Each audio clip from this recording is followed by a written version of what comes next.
भारत में one nation one election code की जरूरत है।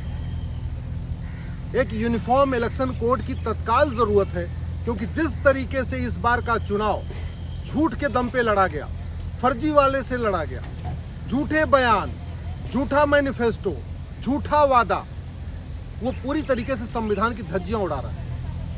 संविधान का आर्टिकल 324 कहता है कि भारत में फ्री एंड फेयर इलेक्शन होना चाहिए, निष्पक्ष इलेक्शन होना चाहिए, स्वतंत्र इलेक्शन होना चाहिए, और इलेक्शन में कोई झूठ, फरेब, धोखा नहीं होना चाहिए। लेकिन इस बार के इलेक्शन में झूठ, फरेब, धोखा का कहते नहीं एकदम एक्सट्रीम हो गया। पहले झूठे वादे किए गए, 1-1 लाख रुपए दूंगा, किसी ने कहा हम 2-2 हजार रुपए देंगे हर महीने, किसी ने कहा हम 8,500 रुपए हर महीने देंगे, जबकि भारत के पास पैसा नहीं है। 225 लाख करोड़ का कर्जा पहले ही है, और ये सब इसलिए हो रहा है क्योंकि भारत का कानून महाघटिया है। 1951 में जो रिप्रेजेंटेशन ऑफ पीपल एक्ट बनाया था नेहरू जी ने, वो महा सड़ा हुआ है, एकदम घटिया है। उसी की वजह से झूठ भी चल रहा है, फरेब भी हो रहा है, धोखा भी हो रहा है, अलगाववादी भी संसद में पहुंच रहे हैं, खालिस्तानी भी संसद में पहुंच रहे हैं, अनपढ़ अनाड़ी गंवार भी संसद में पहुंच रहे हैं, माफिया भी संसद में पहुंच रहे हैं, पॉलिटिकल पार्टियों का टिकट खरीद रहे हैं और उसके बाद संसद में पहुंच जा रहे हैं। इसीलिए इससे बचने के लिए भारत में एक यूनिफॉर्म इलेक्शन कोड की जरूरत है, एक समान चुनाव संहिता की। सबसे पहले मिनिमम क्वालिफिकेशन तय होनी चाहिए। जैसे आईएएस बनने की मिनिमम क्वालिफिकेशन है, क्लर्क बनने की मिनिमम क्वालिफिकेशन है, हवलदार थानेदार बनने की मिनिमम क्वालिफिकेशन है, ऐसे सांसद और विधायक की मिनिमम क्वालिफिकेशन तय होना चाहिए। मैक्सिमम एज लिमिट तय होना चाहिए। जैसे सारी पब्लिक सर्वेंट में जो पब्लिक सर्विसेज हैं वहाँ पे मैक्सिमम एज लिमिट तय होती है, ऐसे चुनाव लड़ने की भी मैक्सिमम एज लिमिट तय होनी चाहिए। जैसे प्रत्येक पोस्ट के लिए कॉम्पिटिटिव एग्जाम होता है, चाहे वो क्लर्क के लिए एग्जाम होता है, चाहे वो आईएएस के लिए एग्जाम होता है, चाहे पुलिस बनने के लिए होता है, या वैसे ही एक भारत में लेजिस्लेचर एलिजिबिलिटी टेस्ट होना चाहिए। सांसद विधायक के लिए भी एक बाकायदा एग्जाम होना चाहिए। एक व्यक्ति को 2 जगह से चुनाव लड़ने की अनुमति नहीं मिलनी चाहिए। जब आम जनता 2 जगह से वोट नहीं दे सकती तो उसको 2 जगह से चुनाव लड़ने की अनुमति क्यों मिलनी चाहिए? पॉलिटिकल पार्टियां अगर किसी भी सजा याफ्ता को पदाधिकारी बनाए, अगर पॉलिटिकल पार्टियां किसी भी सजा याफ्ता को टिकट दें, पॉलिटिकल पार्टियां किसी ऐसे व्यक्ति को पार्टी का पदाधिकारी बनाएं या टिकट दें जिसके खिलाफ गंभीर अपराध में चार्ज फ्रेम हो चुका है कोर्ट के जरिए, उस पॉलिटिकल पार्टी की मान्यता रद्द होनी चाहिए। जब तक ऐसा नहीं होगा तब तक पॉलिटिकल पार्टियां पैसा लेके अपराधियों को, भ्रष्टाचारियों को, माफियाओं को ऑफिस बीरर भी बनाती रहेंगी, पार्टी महासचिव, पार्टी अध्यक्ष भी बनाती रहेंगी, और उनको टिकट भी देती रहेंगी, क्योंकि वो तो उनके पास तो 50-100 करोड़ रुपए होता है लोकसभा का टिकट खरीदने के लिए, राज्यसभा का टिकट खरीदने के लिए और विधानसभा का टिकट खरीदने के लिए। इसी तरीके से मैनिफेस्टो यूनिफॉर्म होना चाहिए, स्टैंडर्ड होना चाहिए। भारत में मैनिफेस्टो का कोई स्टैंडर्ड फॉर्मेट नहीं है। हर एक पॉलिटिकल पार्टी स्वतंत्र है अपना अपना मैनिफेस्टो ड्राफ्ट करने के लिए। किसी भी पॉलिटिकल पार्टी को यह बताने की जरूरत नहीं है कि जो वो वादा कर रही है उस वादे को कितने दिन में फ्रेम करेगी, पहले साल में कौन कौन सा वादा पूरा होगा, दूसरे साल में कौन कौन सा वादा पूरा होगा, तीसरे साल में कौन कौन सा वादा पूरा होगा, और जिस वादे को पूरा करने में पैसा खर्च होना है वो पैसा कहां से आएगा। चाहे वो स्टेट इलेक्शन हो, चाहे सेंट्रल का इलेक्शन हो, किसी भी पॉलिटिकल पार्टी को ना तो टाइमलाइन बताने की जरूरत है कि जो वो वादा कर रही है वो कौन कौन सा वादा कितने दिन में पूरा होगा, ना उसको ये बताने की जरूरत है कि जो वो वादा कर रहे हैं उसमें जो पैसा आएगा, जो लागत आएगी, वो कहां से आएगा। इसी तरीके से वोटिंग कंपलसरी होना चाहिए। अब समय आ चुका है कंपलसरी वोटिंग किया जाए और आधार बेस्ड वोटिंग किया जाए। जो लोग मान लीजिए दूर रहते हैं, बाहर कहीं नौकरी करते हैं, घर पे आ नहीं सकते, अपने बूथ पे नहीं आ सकते, तो ठीक है, उनको आधार बेस्ड वोटिंग की सुविधा मिलनी चाहिए। अगर आधार का उपयोग करके बैंक से पैसा निकाला जा सकता है तो आधार का उपयोग करके वोटिंग नहीं हो सकती क्या? बिल्कुल हो सकती है। टेक्नोलॉजी आ चुकी है, ऐसी एडवांस हो चुकी है।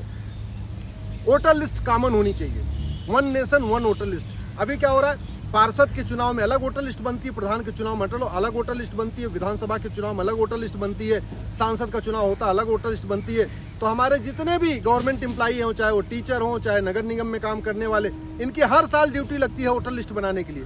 वोटर लिस्ट कॉमन होनी चाहिए, यूनिफॉर्म होना चाहिए, one nation one voter list होना चाहिए, और पोस्ट ऑफिस को वोटर लिस्ट बनाने का नोडल सेंटर बना देना चाहिए। भाई अपना राशन कार्ड हम घर बैठे नहीं बनता ना, राशन कार्ड बनवाने जाते हैं, हम अपना आधार बनवाने जाते हैं, हम अपना ड्राइविंग लाइसेंस बनवाने जाते हैं, हम अपना बाकी सारे पासपोर्ट बनवाने जाते हैं, बर्थ सर्टिफिकेट बनवाने जाते हैं, कुछ भी घर बैठे बैठे नहीं आता। फिर वोटर लिस्ट घर बैठे बैठे क्यों होनी चाहिए? वोटिंग कंपलसरी करिए, सब लोग अपने आप जाके अपने वोटर लिस्ट बनवाएंगे। पोस्ट ऑफिस को नोडल सेंटर बना दीजिए। भाई पोस्ट ऑफिस के पास ज़्यादा कोई काम बचा नहीं। आज की डेट में ईमेल सब उपयोग कर रहे हैं, कुरियर इतना उपयोग हो रहा है कि आज की डेट में अब जो चिट्ठी भेजने वाला काम था वो बंद हो चुका है। ऐसे में जो भारत में 2 लाख वोटर अपने पोस्ट ऑफिस है, उनको वोटर लिस्ट बनाने का काम दे देना चाहिए। इस पर मेरी पीआईएल चल रही है।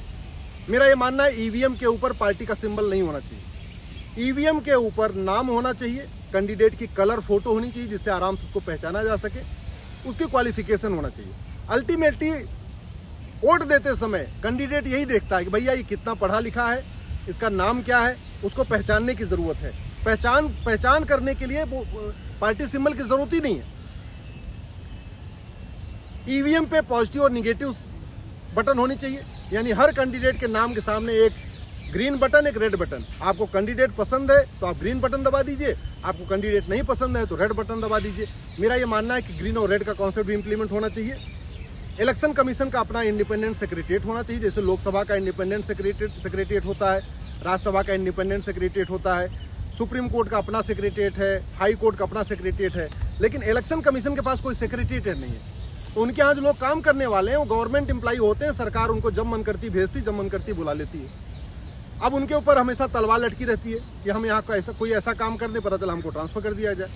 इसलिए इलेक्शन स्वतंत्र करने के लिए, इलेक्शन को निष्पक्ष करने के लिए इलेक्शन कमीशन का अपना खुद का सेक्रेटरिएट सचिवालय भी होना चाहिए। डोनेशन पॉलिटिकल पार्टियों का 100% कैशलेस होना चाहिए, कैश में कोई डोनेशन नहीं। आज की डेट में भारत के पास ऐसा कोई परिवार नहीं है जहां ATM, Paytm, Bhim, UPI, debit card, credit card use नहीं हो रहा है। इसलिए पॉलिटिकल पार्टियों को कोई भी कैश में डोनेशन मान्य नहीं होना चाहिए। 100% डोनेशन ऑनलाइन होना चाहिए, बैंक के थ्रू होना चाहिए, डिजिटल होना चाहिए, कैश में होना ही नहीं चाहिए, कैश में बैन होना चाहिए। पॉलिटिकल पार्टियों को आरटीआई के दायरे में लाना चाहिए, पता तो चले किस पॉलिटिकल पार्टी को कितना चंदा मिला है, किससे चंदा मिला है, कहाँ से चंदा आया है, आरटीआई के दायरे में आना चाहिए। चुनाव लड़ने के लिए 2 बच्चों का कानून फिक्स करना चाहिए, 2 चाइल्ड नाम सबके लिए फिक्स कर देना चाहिए। इसी तरीके से वोट काउंटिंग करने के लिए टोटलाइजर का यूज करना चाहिए। आदमी अगर कोई झूठा एफिडेविट दे रहा है, उसके चुनाव लड़ने पे लाइफ बैन होना चाहिए। और फेक न्यूज और पेड न्यूज को गंभीर अपराध घोषित करना चाहिए। अगर हमने एक नई भारतीय चुनाव संहिता बनाया, एक 1 नेशन 1 इलेक्शन कोड बनाया, और ये जो मैंने आपको बताया 20 पॉइंट बताया है, इनको इनकॉर्पोरेट कर लिया, तो जैसे हमें बेस्ट टैलेंट मिलता है आपको इंजीनियरिंग में, जैसे बेस्ट टैलेंट आता है आपके मेडिकल में, जैसे बेस्ट टैलेंट आता है आपके जुडिशियल सर्विस में, बेस्ट टैलेंट आता है आपके एडमिनिस्ट्रेटिव सर्विस में, जैसे अच्छे टैलेंटेड लोग आईएएस बनते हैं, आईपीएस बनते हैं, वैसे ही अच्छे लोग, टैलेंटेड लोग सांसद बनेंगे, विधायक बनेंगे, पार्षद बनेंगे, प्रधान बनेंगे। और नहीं तो ये झूठ का बोलबाला चलता रहेगा, पाखंड का बोलबाला चलता रहेगा। लोग कविता पाठ सुना के, शेरो शायरी सुना के ऐसे अपना काम चलाते रहेंगे।